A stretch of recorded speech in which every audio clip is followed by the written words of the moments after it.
রাজধানীর Siddheshwari girls college জাতীয় বিশ্ববিদ্যালয়ের র্যাঙ্কিংয়ে বেশ কয়েকবার শ্রেষ্ঠ প্রতিষ্ঠানের স্বীকৃতি পেয়েছে।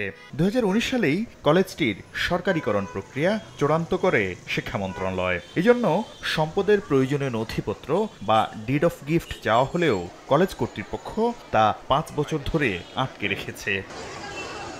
প্রতিষ্ঠান সরকারি হয়ে যাবে, তাই মাত্র 25 টাকা বেতনে পড়ার আশ্বাস দিয়ে ভর্তি করা হলেও শিক্ষার্থীদের এখন প্রতি মাসে 1200 টাকা বেতন গুনতে হচ্ছে। 25 টাকা বেতনে আমাদেরকে বলে বলে ভর্তি করাচ্ছে, সেখানে আমাদের গুনতে হচ্ছে 1200 টাকা।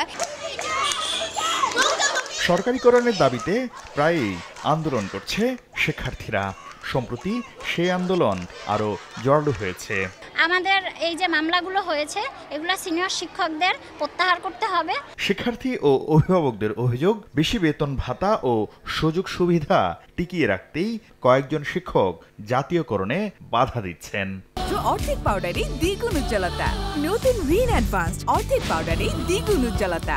কিছু শিক্ষক এবং এখানে আছেন যারা ফেসিবাদের দোষর, তারা বিভিন্ন রকমের টালবাহানা করে গত 5 বছর ধরে এই বিষয়টিকে তারা ঠেকিয়ে রাখতেছে। অনেক টিচারাই যাচ্ছে না যে সরকারি হোক, তারা যে পদে আছে ওই পদ থেকে ওরা নিচে নেমে যাবে, তখন তাদের বেতন কমবে। অনেকের নাকি 1 লাখ টাকার মতো বেতন তারা পায়।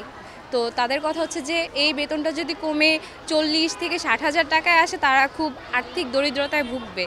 গত এপ্রিলে গভর্নিং বডির মিটিংয়েও সর্বসম্মতিক্রমে ডিড অফ গিফট সম্পাদনের সিদ্ধান্ত হয়। তাতে 2 জন শিক্ষক প্রতিনিধি স্বাক্ষর করলেও পরে তারাই করেন মামলা। এ নিয়ে মুঠোফোনে কথা বললেও ক্যামেরার সামনে আসতে রাজি হননি তারা। বর্তমানে প্রেক্ষিতে নানানভাবে আমাদেরকে হয়রানি করা হচ্ছে, তো আসলে এই কারণে আমরা কথা বলতে চাই না।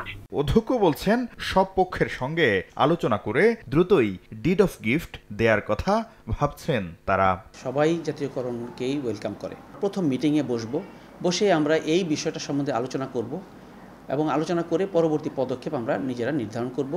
এটা আমরা আমাদের সুপারভাইজিং অথরিটি যারা, তাদেরকে ওয়াকিবহাল করব, জানানোর চেষ্টা করব ইনশাআল্লাহ।